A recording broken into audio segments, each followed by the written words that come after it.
s'adresse d'une part à nos équipes de diaconie qui sont en place dans les doyennés, donc il y en a un certain nombre, et puis surtout s'adresser aussi aux paroisses, parce qu'on s'aperçoit que notre gros problème, c'est que la diaconie, pour l'ensemble des fidèles, ça reste une affaire de spécialistes. Or, ce n'est pas du tout ça qu'on veut. Ce qu'on veut, c'est que l'écoute, le service du pauvre, soit l'affaire de tout le monde. Et donc, il faut absolument que les paroisses, les équipes paroissiales, les fidèles en général, se sentent impliqués, ne se contentent pas, j'allais dire, de mettre une pièce, voire un billet au cours d'une quête, mais se sentent le plus proche possible de leurs frères les plus pauvres. Donc cette journée est donc ouverte à la fois, donc, je répète, à nos équipes de diaconie, et puis on a invité très très largement tous les paroissiens, toutes les équipes pastorales du diocèse et tous les gens de bonne volonté qui veulent nous rejoindre. Nous avons fait venir une intervenante, Brigitte Bécard, qui est notre homologue sur le diocèse de Tours.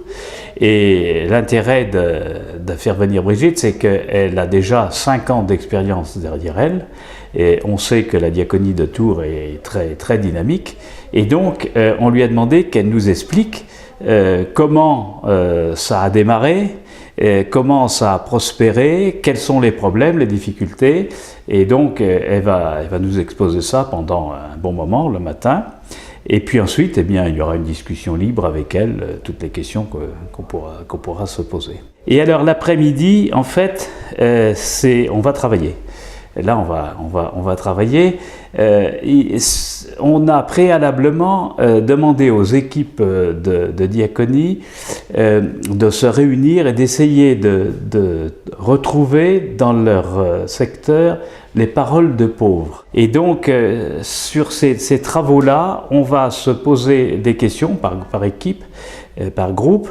2 questions qui sont lancinantes, en fait, et sur lesquelles, pour l'instant, on n'a malheureusement pas beaucoup de réponses.